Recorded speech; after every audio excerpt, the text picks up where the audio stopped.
Good morning.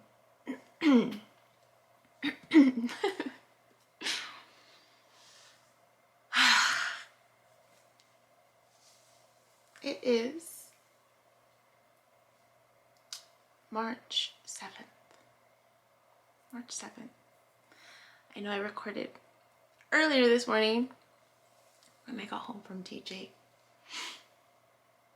But what happened yesterday? So I just finished meditating.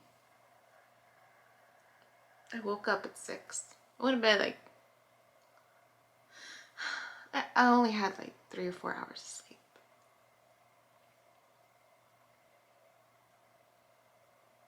And part of me is just like, I should sleep some more. I couldn't. So going through my phone, because I didn't get a chance to like really scroll yesterday. Well, a little when I was stuck in traffic, but just catch up with other people's lives. I was telling my mom yesterday, I took my jean jacket and I was telling her I need to buy a new jean jacket. Because my jean jacket that I absolutely love, it's a Levi's jacket. I bought it at Salvation Army, I don't know, 8 to 10 years ago. Probably in the middle. Levi's jacket, $10, size small. And back then, it didn't really fit me. It fit me just like snug. And I remember it didn't close. I'm like, well, people at that time, people just wear jean jackets just to like put it over, not so much as a cover, right? So I'm like, I'm fine. I had a little more real estate on me. I had a little more real estate on me, so it was a little thicker. So it didn't close, and it was really like snug. And I've had this jean jacket. I thought it was just such the greatest find at a Salvation store. Levi's jacket, $10. Nice condition, right? Like this. And it's been getting holes, like, wear and tear. Holes back here, gonna be a hole right here. It's getting holes right here. And some of them you can play off, right? You can be like, oh, when you do that, on your jeans, on your actual jeans, where you used to like, I remember in high school, to make them look all old, before they sold them like looking old, you would make it look old with the little razor thing and just like and hope you don't tear it too much. So it's naturally getting to that point, and I'm like, I need to get a new jacket. So I was telling my mom on the way to teach it yesterday, I need to go to a secondhand store to buy myself another jean jacket. She's like, why do you keep going to the secondhand store? Por eso no te duran las cosas. Like, that's why nothing lasts. And I'm just like, actually, I found some really good deals, right? At the secondhand store. And they last me a while. And she's scolding me. She's like, you used to do this all the time. You don't take care of yourself. You should buy yourself a new one. I'm like, yeah, well, I'm not making a 6-figure income anymore right now. So, I'm just, as I use things, I replace them, right? Balance, right? Not to have too much of something, but just enough. So I was thinking about it. I'm like, okay, I need to get a jacket. I need to start looking. I need to at least start looking, right? Because that jean jacket that I bought close to 10 years ago, it's $10. Who knows how much it is now in the secondhand store? So, so that's been in the back of my head. I need to get a new jean jacket. To replace, at some point I'm gonna have to replace my jean jacket. So I'm scrolling through my Instagram account, and I I come across, you know, I follow the shop. I follow the shop. I follow the shop. And Sundays I usually take care of me, right? Sunday, usually take care of me, my needs.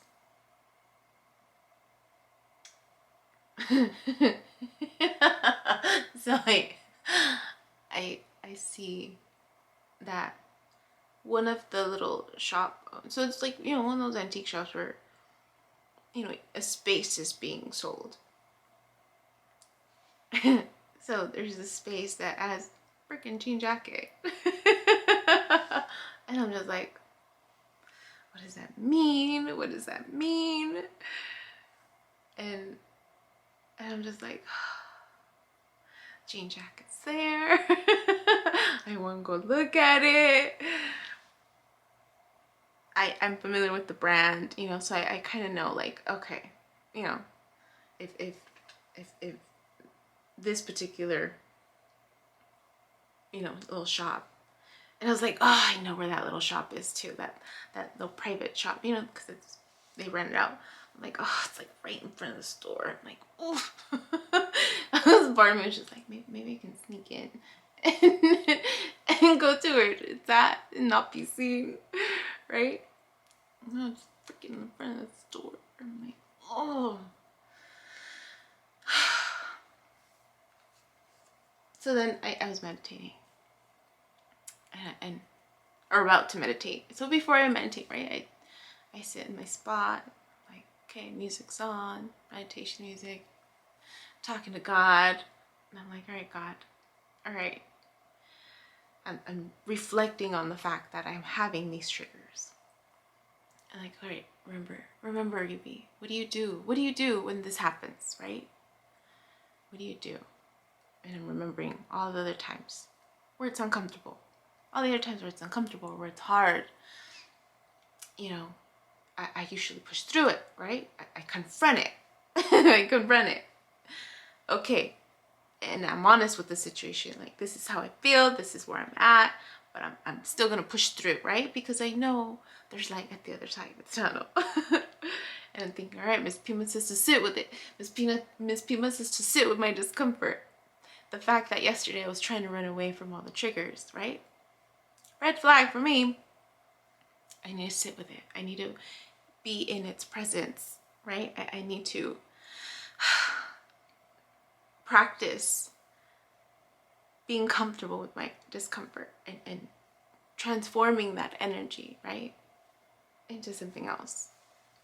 If I'm gonna be able to push through, push forward, I need to expose myself to that process, right?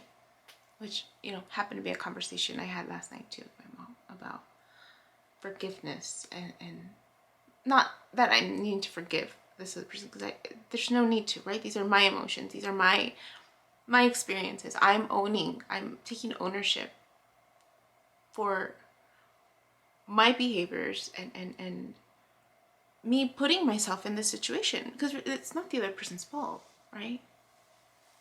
Or at least I'm not looking at blaming. I'm not looking at anything. I'm just looking at what I did, you know, in how I behaved and right, like just the parts that I have to own. My emotions, I can't put my emotions on someone else. I just can't. That's not fair. Those are my emotions, right? Whatever was going on in here is connected to this, and whatever, you know, expectations I put on this situation, and that's what I need to heal. I can't put that on someone else, right? They're mine to own. You know, when we say, oh, sometimes we use our words in a way where it's like, oh, how did this person make you feel? No, it's not the other person's fault. It's not the other person's fault. It's my own thoughts, my own perceptions, my own expectations that I placed, this value that I placed, and you know, the emotion that I tied to it, right? And when that wasn't in sync, the reality of the situation wasn't in sync, then that's mine to own. I'm not putting a blame on anybody. So I'm like, all right, I need to still work through these emotions. And I know myself enough that when it's something uncomfortable, or just when I'm scared of something, or if I'm trying to run away from something, trying to mask it with something else, right? It's because I still need to work through it. And I'm like, I don't want to go get that jean jacket, but I want to check it out. And I'm like, until then when I had the thought about going to check it out, my phone had the balance. I'm like, I know I'm gonna have to. I need to, test. Can I be in the vicinity and still be okay? Can I enter and be okay? Can I confront this person? Not the sense of confronting where I'm gonna, but just be in this person's presence and be okay and not fall apart, right? So that was going through my head this morning. So I'm meditating. I start getting emotional. Just sitting with it, right? I'm just sitting with it, like, okay, God, this is where I'm at. This is where I'm at. And I'm demanding God, like, heal my heart and give me a miracle. Heal my heart and give me a miracle. And then all I see is brightness, like a gold, like bright light. And then part of me is like, am I seeing that right? And then and I mentioned to someone when I was sharing with them some of my visions, I'm like, I meditate in the dark, right? I meditate in the dark. I have maybe I have a candle on the side, but I meditate in the dark. So when I see this bright light, it's not that there's like the light is on. No, like I'm in the dark. So I'm like trying to shake it off. Maybe it's in my head. I'm trying to get in that zone again. Sure enough, bright golden light. It's like all over. That's all I see. Just a bright light. And then it shifts, and then I start seeing the purple and like a purple and a blue. So back to the purple and blue, because I hadn't seen the blue in a long time. And it's like they weren't merging, but they were on each side. There was a purple, and then there was a blue. No, it was the way around. The blue was on the side and the purple was on the side.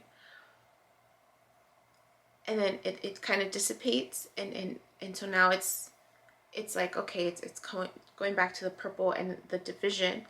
And I kid you not, like the waves, I don't think I've ever seen it like this. Where the waves, it started the right top side,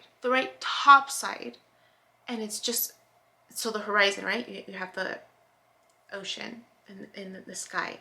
It's only the sky part that's going back to the middle, and then it's like right to the middle and then back, and it's only the top part. I don't think I've ever seen it like that before, where it's just the top part and then it stops. And then so it does that for a couple times, and that's for where I'm noticing it. And then the corner, the bottom left hand corner is going like this, and then it goes down, and then it does it again, and then goes down, and then this one goes again to just the top, and then it goes back. There was another one. What was the other? Oh, and there was like a sense of like it coming together, and then it kind of goes back, and that only happened once, and then it was like the top part. So the feeling that I got was kind of like stuck, but a sense of being stuck, but at the same time the sense of helping, like yeah, like I'm needing to the headspace needing to go back, right? to let this come out, maybe, like to help this flow out. That's what I'm thinking. That's what I'm thinking. Because it started off with the headspace, the headspace, right? And it like it keeps like going here, and then it stops, and then it, you know, like I had to backtrack. That's so it did give me the sense of going back, stop, and then like going like this. I mean, this was gone by then. It was to be able to like get this to go. And then it was like there was one moment where it was just like, ow. It was just like that. And that's all I remember. So I'm just like, oh my gosh, okay. Okay, this is where I'm at, right? This is where I'm at. And of course sometimes I get too stuck in here, right? My headspace. So of course I'm like, thinking, I'm like, okay, maybe this person won't be there, but you know, even if this person's not there, just being in that presence of like building, like, okay, you know, it's practice, right? Like it's, you know what it is, it's with anxiety, right? I mean, I remember when I used to provide mental health services because I'm still not working aside from the tutoring gig. When I would provide mental health services, I remember having a little girl who was afraid of going to school, fearful of going to school. And we were trying different methods of like allowing her to go before any of the students get there. And then that was too overwhelming. So then we're like, okay, after the students are in class, right, having this little girl go up to the office so that there's no other children except the adults, where she feels a little more safe. And then transitioning her into the classroom that way, you know, just baby steps. Baby steps. You're having to do baby steps, right? It's, I forget what it's called, something exposure, where you're gradual exposure, right, to the thing that you're afraid of. And then I had to even backtrack even before that. No, so that was after the fact. Before that, before I got to that point, because I think I saw her at the end of the school year into the summer. So the summer we were able to do a little more hands-on. But even before the summer program, I remember, hey, let's just talk about it, right? Let's just talk about it. Let's just talk about what it would be like to go to school. And then she was okay doing that. And then we even talked to, she was gonna do she had been out of school. She had been out of school. And it was the end of that school year. And so we had a summer program at a school site, a summer therapeutic camp. And so we, I was like, oh, this would be so great for her. You know, we can practice that gradual exposure. So before camp started, I asked the parent, I'm like, can you meet me at the school where the therapeutic camp is going to be, so that we can gradually, you know, we've already talked about it, we can gradually expose her to the environment so she's prepared to what to expect. So we walked around the campus, you know, I was allowed to show her inside because we were preparing for the camp, and just talking to her, like, you know, so just even being in the physical presence of it, right, to get her comfortable, to get the anxiety to, like, you know, subside. So that's what I was reminded of in this process, you know, because I was running away from it yesterday. I'm like, no, I don't want to see it. I don't want to see it. And then realizing, okay, ground yourself back, right? What you gotta do, you know what you need to do. Gradual exposure, and then you'll be able to transform that feeling, and you'll be okay. You'll be able to sit with your discomfort, right? You'll be able to sit with it and be okay, right? And then that's how I'll know that I'm ready to move forward. So I thought today, okay, it's my day, it's Sunday, I usually take care of me, my needs. I mean, this is part of me and my needs, right? My emotional needs that need healing. So after my Zoom appointment, I think that's what I'm gonna do. Unless the universe gets me stuck in traffic, then I'm like, okay, maybe it's not, right? There's something that's holding me back I'm going, then I'm not supposed to go.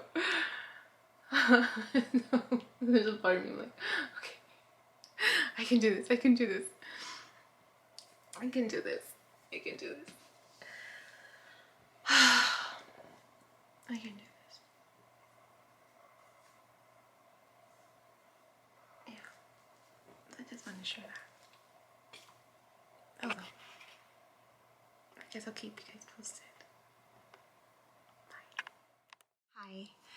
My name is Yubi, and in case you haven't figured it out, this footage is capturing my experience as I learn to navigate my personal spiritual awakening. I am learning that this experience is unique to each one of us. In whatever way we believe we are embracing living our truth, this just happens to be my journey. And despite me having a graduate degree and a license in clinical social work, this by no means is intended to replace any type of mental health advice. This is just me on a personal level, documenting my experience, shedding light on the truth that I am learning and discovering for myself, and really inviting you along for the ride. If by some magical chance you find this content to be helpful in any way, shape, or form, please click the like button, share the message, subscribe to my YouTube channel. I have an Instagram account, a personal one, and one specifically for this channel that you're more than welcome to check out. I'm an open book. I have also created t-shirt designs.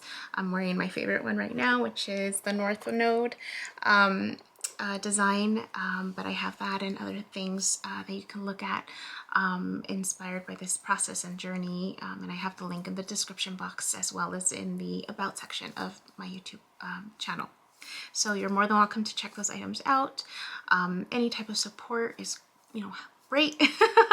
Again, if you find this content really helpful or meaningful, sometimes when we take that step and be vulnerable, with showing what's inside our hearts and what's really our truth, we realize that we're much more connected than what we thought we were. And so I hope that as I'm living this experience, and that you find some type of truth for yourself, or find some type of ability to heal in some way just by relating, just by knowing that you're not alone. That really has been my goal with this process, not just being able to connect with others, but really for my own healing.